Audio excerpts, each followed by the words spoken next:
Et donc, je vous invite, comme à notre habitude, à venir vous allonger sur les tapis pour commencer.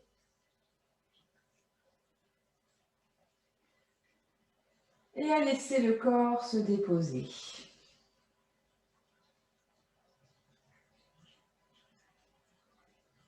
Je laisse le corps se déposer, s'allonger à la mesure de ce qu'il accepte de faire ce soir. Mes jambes sont peut-être allongées, peut-être repliées, qu'importe. L'idée est de sentir surtout que le bassin, le dos, la tête se déposent. Je n'hésite pas à laisser partir quelques soupirs, peut-être même des expires avec la bouche, des grands pour m'aider vraiment à lâcher, à laisser aller. M'aider à aider mon corps plutôt à comprendre qu'il va progressivement, tranquillement entrer dans la séance, que je vais le solliciter avec bienveillance pour réveiller peut-être certaines zones, certains espaces qu'il n'a plus ou pas l'habitude de faire travailler. Et puis dans cette situation, ayant déjà un peu plus pris conscience de la position de mon corps, des sensations qui en émanent, je peux venir m'intéresser à mon souffle et observer comment ça respire et où ça respire.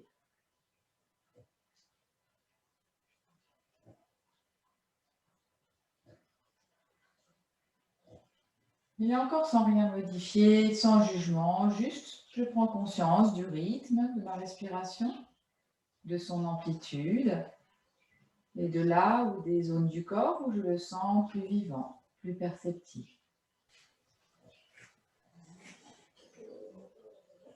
Et puis je viendrai à nouveau prendre conscience de ma tête, de ma nuque, de mes mâchoires et de mes épaules. À nouveau, si mes épaules sont un peu tendues, est-ce que je ne peux pas les relâcher un peu, les éloigner l'une de l'autre, les éloigner des oreilles? Est-ce que je peux relâcher encore un peu plus dans mes mâchoires, dans le visage? Et venir replier mes pieds au tapis, genoux vers le plafond. Je peux là prendre appui sur mes pieds pour bien sentir toutes les zones de contact de mes pieds au tapis. Et ayant appuyé mes pieds au tapis, je soulève légèrement le bassin pour le rapprocher un peu des talons, en essayant d'allonger de quelques millimètres ma taille. On va déposer un bassin avec une taille un peu plus longue. Je peux venir saisir mes épaules avec chaque main et les pieds et le bassin étant bien neutres et bien posés au sol, venir comme ramper sur mes côtes à l'arrière du dos pour éloigner la cage thoracique de quelques millimètres du bassin.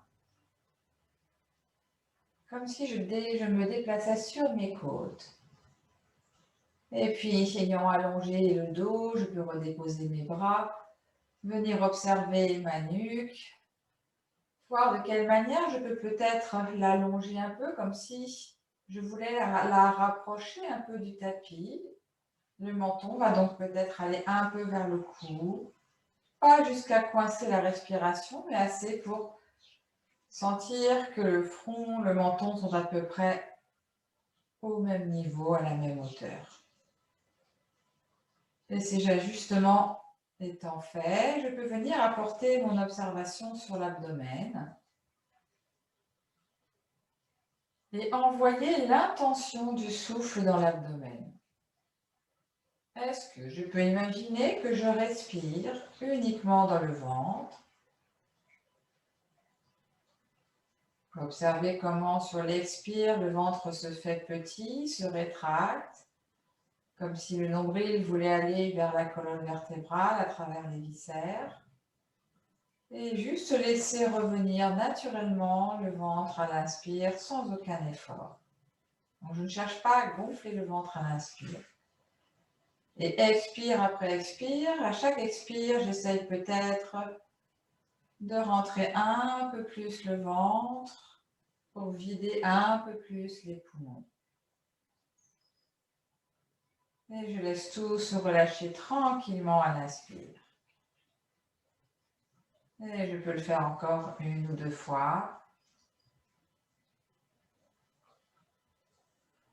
Et observer, sentir comment, à l'inspire, quand je relâche, tout se détend dans l'abdomen. Comment cette respiration abdominale vient masser mon ventre et le détendre. Et puis je laisserai aller. Après la prochaine inspire, je reviens à une respiration parfaitement naturelle. Bâillement, soupir si ça se présente. Et je vais maintenant laisser mon ventre se neutraliser. Il va donc bouger le moins possible, mais sans pour autant se contracter. Je peux placer mes mains sur les côtés, sur les basses côtes, mes coudes restant au sol. Donc comme si je voulais m'enlacer avec mes mains au niveau des côtes. Et imaginez que je viens respirer uniquement là, et que donc sous l'inspire, cette partie des poumons se gonfle et vient pousser mes mains, les éloigner vers l'extérieur. Et sur l'expire, elles reviennent à leur place. Et là encore, je fais quelques fois au rythme qui me convient. Pas de vrai effort, hein, juste vraiment comme si je ne respirais que sous mes mains. Et je cherche à les éloigner, donc je pousse bien dans mes côtes pour les éloigner.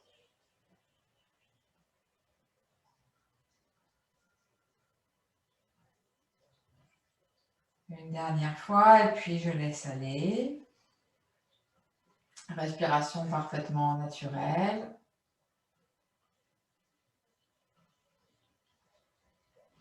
Et je viens placer le bout de mes doigts sous mes clavicules, donc les mains peuvent se déposer, paume des mains en haut de la poitrine, les coudes sont au sol, c'est très tranquille dans les épaules. Et je viens imaginer que je ne respire que sous les mains. Donc j'essaye de neutraliser l'abdomen, le bas de la cage thoracique. Et à l'inspire, je viens gonfler le haut des poumons, ce qui devrait soulever mes mains. Et à l'expire, je laisse redescendre tranquillement. Et je reprends quelques fois à mon rythme.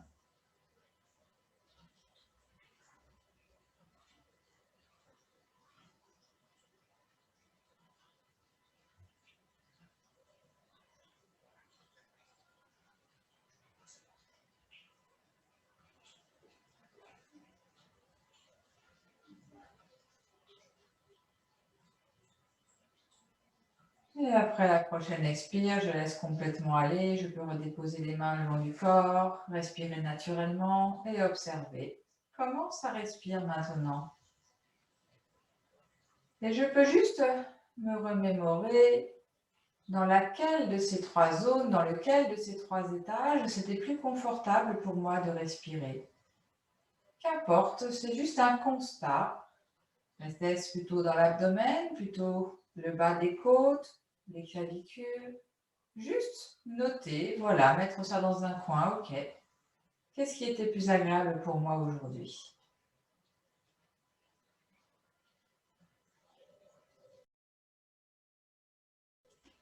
Et puis de là, je vais vous inviter à prendre conscience de vos épaules. Est-ce que je peux apporter toute mon attention dans mes épaules et plus exactement dans l'arrière de mes épaules jusque sous mes omoplates? J'apporte mon attention à l'arrière des épaules, sous les omoplates. Et à la prochaine expire, je vais essayer d'appuyer cette zone, donc l'arrière des épaules, les omoplates, dans le sol. Et inspire, je relâche. Et je reprends. À chaque expire, je cherche à appuyer épaules, omoplates dans le sol, comme si je voulais pousser le tapis vers la terre. À l'inspire, je relâche. Et je reprends quelques fois et en même temps, j'observe les sensations, non pas dans l'arrière, dans les épaules, mais à l'avant du corps. Qu'est-ce que cela fait dans ma cage thoracique? Qu'est-ce que cela fait dans mon ventre? Une dernière fois. Je relâche, je respire, bâillement, soupir. Et je viens maintenant prendre conscience de l'espace entre mes omoplates, ce petit creux entre les omoplates. Et quand j'ai bien ressenti cet espace, est-ce que je pourrais, sur la prochaine expire, chercher à plaquer cette zone du corps contre le sol? Et à l'inspire, je relâche. Et je continue quelques fois en essayant juste de plaquer la zone entre les omoplates dans le sol, mais sans m'occuper des épaules et des omoplates. Et qu'est-ce qui se passe justement dans les épaules et les omoplates? Qu'est-ce qui se passe dans la poitrine? Sensation subtile, nous sommes dans des mouvements subtils. Et puis je relâche, respiration naturelle, bâillement, soupir.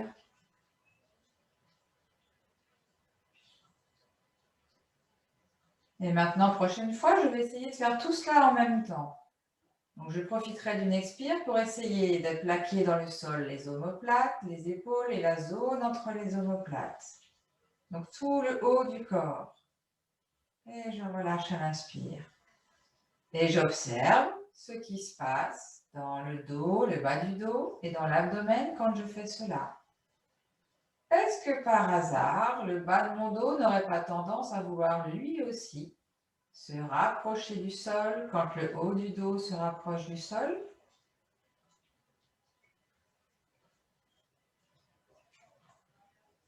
J'observe le mouvement qui parcourt toute la colonne vertébrale juste parce que je contrôle le haut de la colonne. Une dernière fois et je relâche complètement. Soupir, bâillement. Je vérifie que mes épaules sont loin des oreilles. N'hésite pas à laisser glisser les bras au sol si ce n'était pas le cas. Je peux réajuster mes épaules, mes omoplates pour les éloigner l'une de l'autre, mettre de l'espace. Je relâche dans les mâchoires. Et je viens laisser rouler ma tête tranquillement d'un côté à l'autre pour vérifier que je n'ai mis aucune tension dans ma nuque, dans mes trapèzes par ces petits mouvements subtils de réveil de tous les muscles du haut de la colonne et de la ceinture scapulaire. Et puis la tête s'immobilisera lors d'un prochain passage au centre. Bâillement, soupir. Je relâche bien. Et on va poursuivre avec un autre mouvement sur le dos. Mes mains se placent dos des mains au sol, les bras assez longs, les épaules loin l'une de l'autre. Et nous avons déjà fait ce travail-là, je vais laisser glisser mes mains, les dos des mains restant bien sur le sol pour former un grand arc de cercle jusqu'à monter à hauteur des épaules. Et puis poursuivre en direction de au-delà des oreilles, mais je respecte ce que mes épaules veulent bien. Peut-être que mes coudes vont se plier, peut-être que mes bras n'iront pas au-delà de la tête. Je respecte, je ne force pas sur les épaules. Et puis, je vais laisser redescendre les bras par l'avant comme s'ils étaient guidés par les coudes. Très tranquillement. Et redéposer les bras. Et je repars à nouveau. Grand cercle, dos des mains reste bien en contact avec le sol.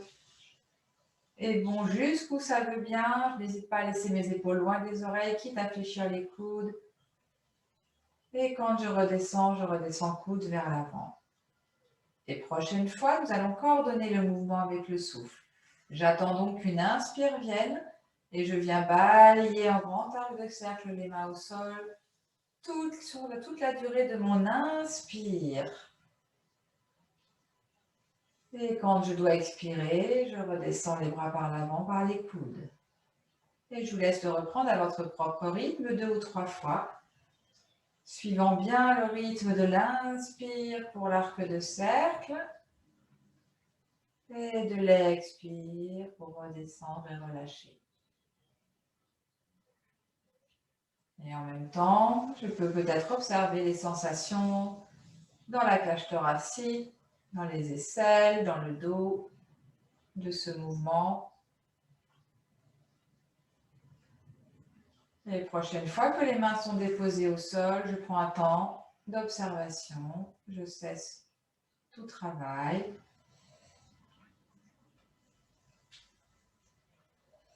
Et puis je vais placer maintenant mes mains avec le tranchant externe en contact avec le sol. Donc les pouces seraient un peu dirigés vers le plafond. Et je vais refaire le même mouvement. Je profite d'une inspire pour laisser glisser mes mains, mais en prenant garde à bien garder le contact avec le tranchant externe et les pouces dirigés vers le plafond. Et là encore, je vais jusqu'où ça veut bien. Peut-être que j'irai beaucoup moins loin, c'est probable.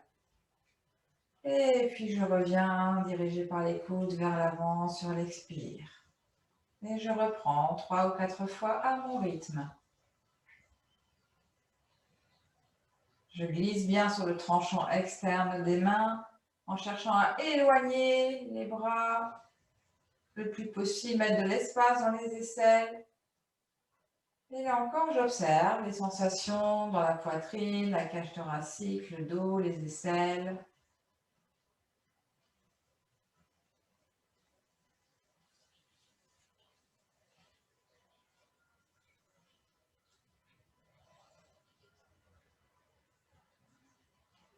Une dernière fois.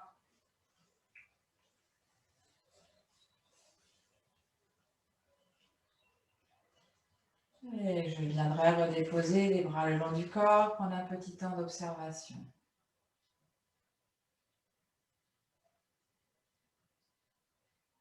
Et puis, dernier travail sur le dos, je viens crocheter mes mains, mes doigts, et les placer sous l'arrondi du crâne et déposer mes coudes sur le sol ou vers le sol en fonction de ce que veulent bien mes épaules.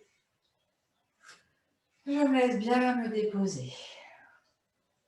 Et prochaine expire.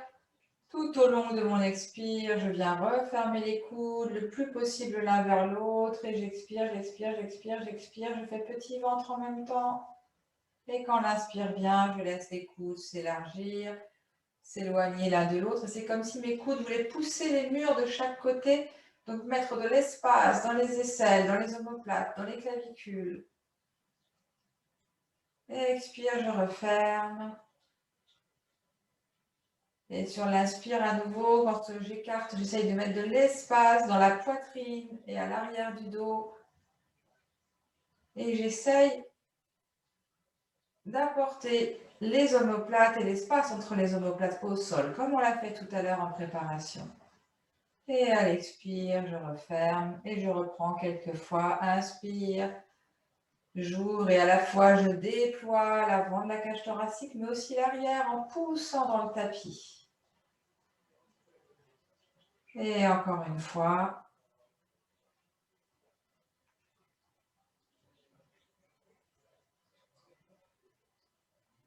Et prochaine expire, je referme mes coudes et je laisse se dérouler les bras par l'avant, dirigés par les coudes, se redéposer au tapis et petit temps d'observation. Petit roulé de tête si j'en éprouve le besoin pour vérifier qu'il n'y a pas de tension inutile. Bâillement, soupir. Et puis je viendrai passer par un côté pour venir tranquillement me mettre en position assise. Je choisis la posture assise qui me convient. Ce peut être les jambes devant moi allongées en diamant. Ce peut être assis sur les talons. Ce peut être en posture facile, en tailleur.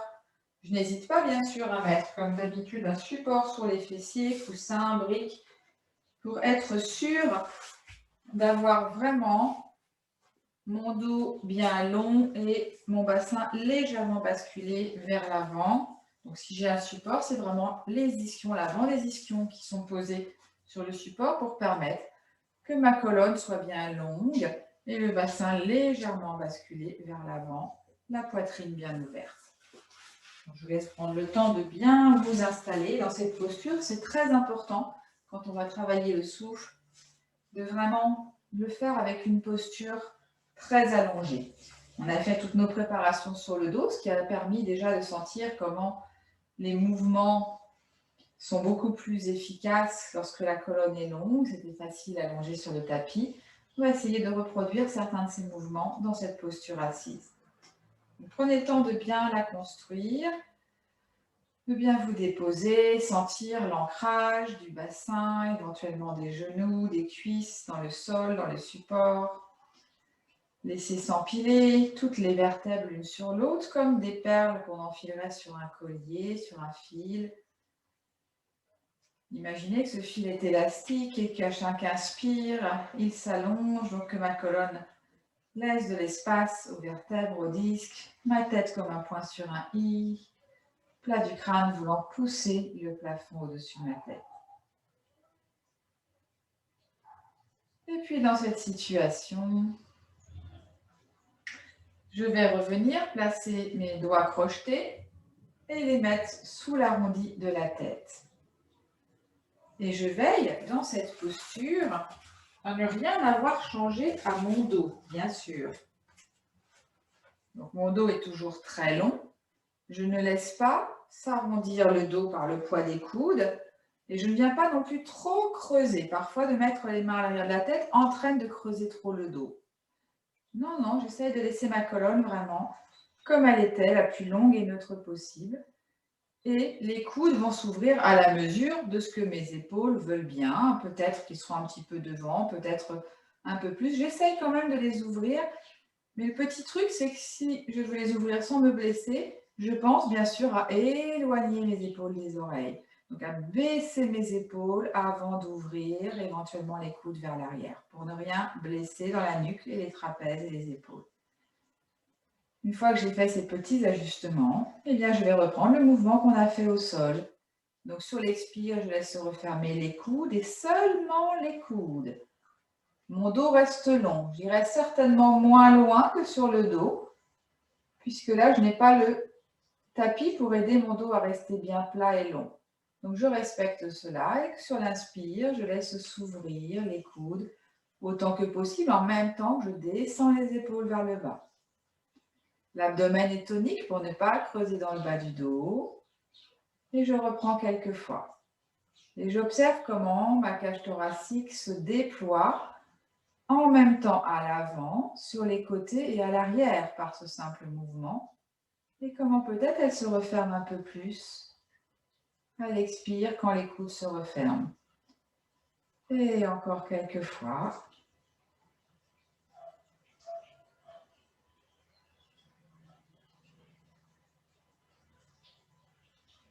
Et puis, soit je reste ainsi, soit si c'est trop pour mes épaules, je dépose mes bras et je peux faire quelques petits roulés d'épaule pour les relâcher avant de poursuivre avec un autre exercice.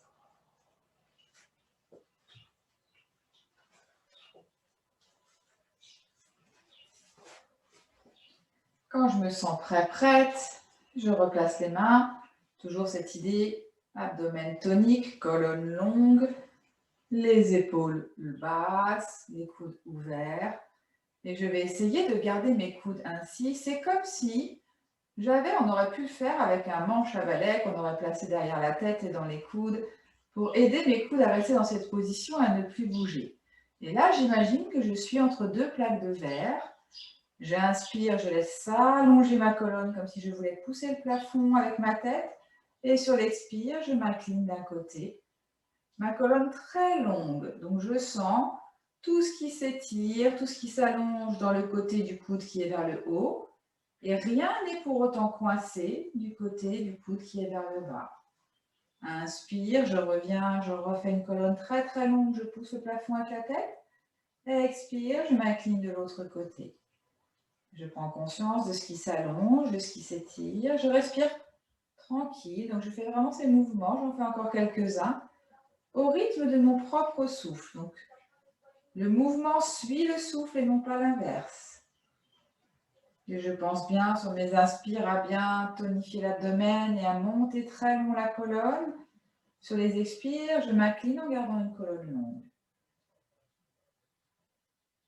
Les prochaines fois que je serai inclinée vers la droite, eh bien, je vais y rester quelques respirations. Et j'imagine que je ne respire que du côté gauche. J'observe les sensations sous l'aisselle gauche, sous les côtes à gauche, dans le flanc gauche, comme si le souffle n'allait que de ce côté. Les prochaines inspires, je reviens à la verticale, colonne très longue, abdomen tonique. J'expire sur place, je relâche peut-être un peu, je vérifie que mes épaules sont basses. À l'inspire, je réallonge ma colonne. Et prochaine expire, je viens m'incliner sur la gauche. Toujours entre deux plaques de verre. Je fais attention à ne pas être en rotation, en vrille dans la colonne. Elle doit rester complètement de face. Mais là encore, j'imagine que je ne respire que dans mon côté droit. Qu'est-ce qui se passe sous l'aisselle? Qu'est-ce qui se passe dans les côtes, à l'avant et à l'arrière, à droite et jusque dans le flanc?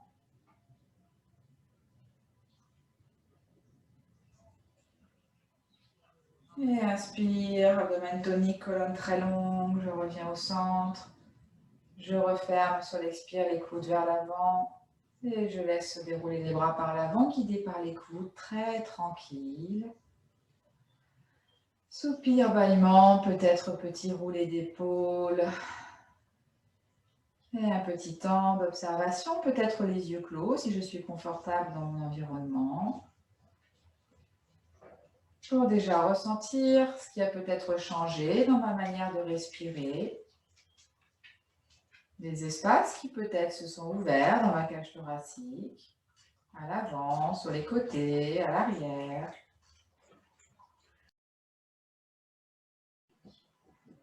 Et lorsque vous êtes prêt dans votre posture, donc l'assise est ferme, confortable, la colonne s'allonge, très longue, près du crâne vers le ciel.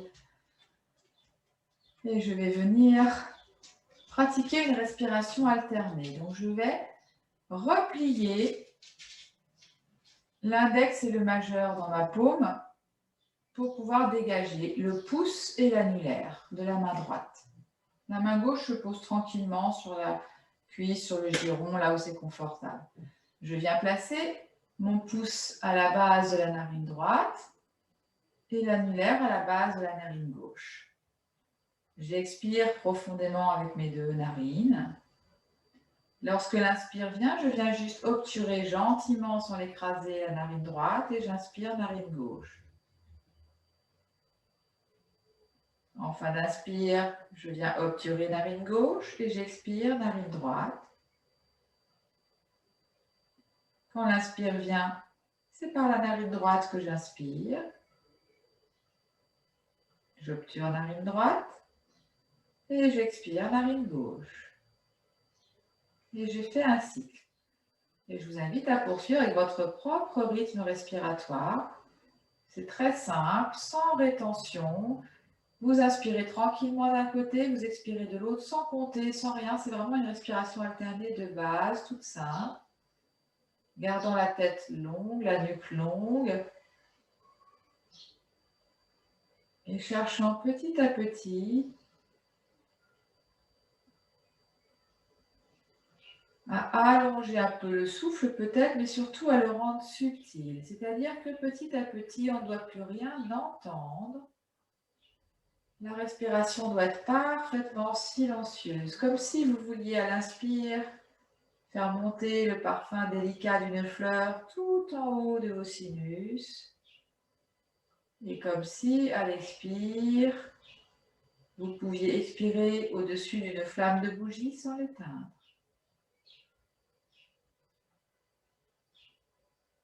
Les yeux peuvent être clos si c'est plus confortable.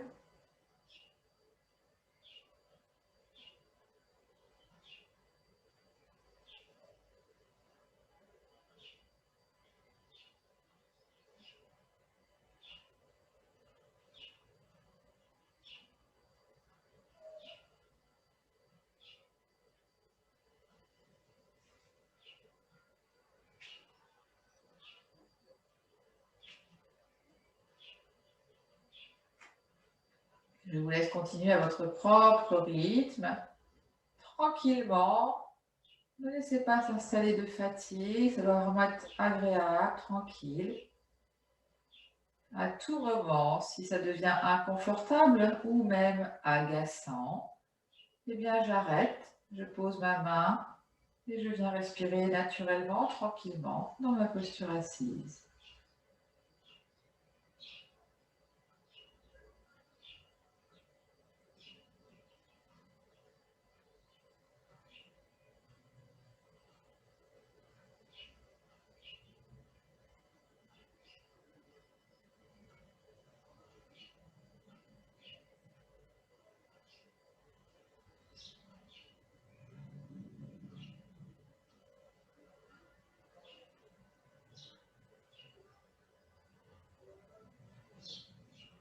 Prochaine fois que vous aurez expiré par la narine gauche, vous reposez la main tranquillement et nous prenons un temps, les yeux clos, colonne longue, pour respirer complètement naturellement.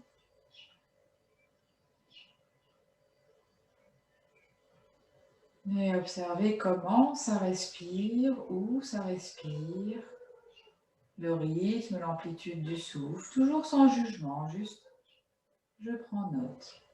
Je m'observe respirer. Ou plutôt j'observe mon corps respirer.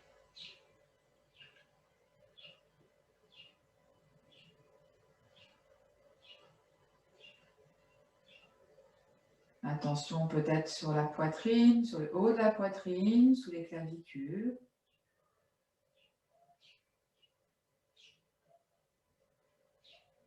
Puis je peux déplacer mon attention sur les bas des côtes.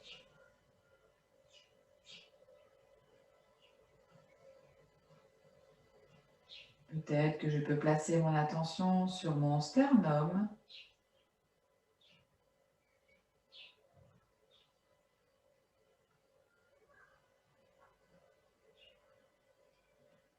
Puis déplacer mon attention sur l'abdomen. Tout cela en respirant tout à fait naturellement. C'est juste l'attention qui observe ce qui se passe dans le corps, mais en laissant mon souffle le plus ample possible. Et enfin, je peux placer mon attention sur la colonne vertébrale, la balayer quelquefois de bas en haut, de haut en bas, tout en respirant naturellement pour sentir, observer comment ma colonne vertébrale participe de ma respiration.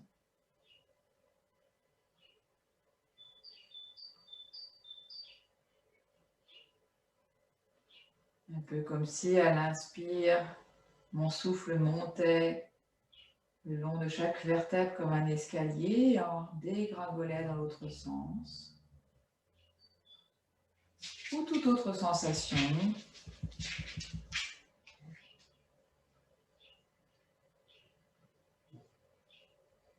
Et puis je laisse aller tout cela. Soupir bâillement, je peux ouvrir les yeux s'ils étaient clos.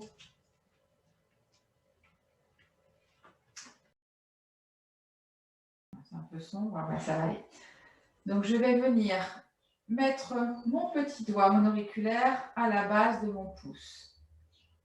L'annulaire va se mettre à peu près à la deuxième phalange, là où il peut, vous faites en fonction de ce qui vous est possible. Et le majeur va venir au sommet du pouce. L'index reste tendu. Et je vais faire ça avec les deux mains. Donc le petit qui vient à la base, le deuxième au milieu, le majeur en haut du pouce et l'index reste tendu. Et une fois que j'ai fait cela, je vais tourner mes mains et les laisser se déposer. Là, tant que je suis dans l'assise sur mes cuisses. Oups. Ou devant moi, peu importe. Du coup, les paumes étant dirigées vers le haut. Et je vous invite soit à rester pour la fin de la séance dans cette posture d'assise avec cette mudra, soit venir vous allonger dans la posture de relaxation de Shavasana habituelle, mais de prendre quand même la mudra avec les mains de chaque côté du corps. Donc choisissez si vous préférez être dans l'assise ou dans la posture allongée. Prenez le temps d'installer votre posture, quelle qu'elle soit. Dans les deux cas, la colonne est longue, que je sois assise ou allongée. Les épaules sont détendues et loin des oreilles. Je détends tout ce que je peux détendre dans le corps. Je prends le temps de respirer quelques fois. J'ajuste ma mudra. Si je suis descendue dans la posture allongée, je prends le temps de replacer ma mudra sur les deux mains. Dos des mains dans ce cas au sol.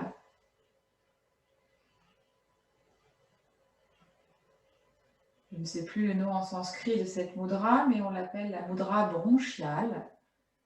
C'est une mudra qui a pour fonction de vraiment nettoyer, revigorer, soigner tous les problèmes de bronches et de poumons. Donc faciliter, en fait, elle sert à faciliter la respiration.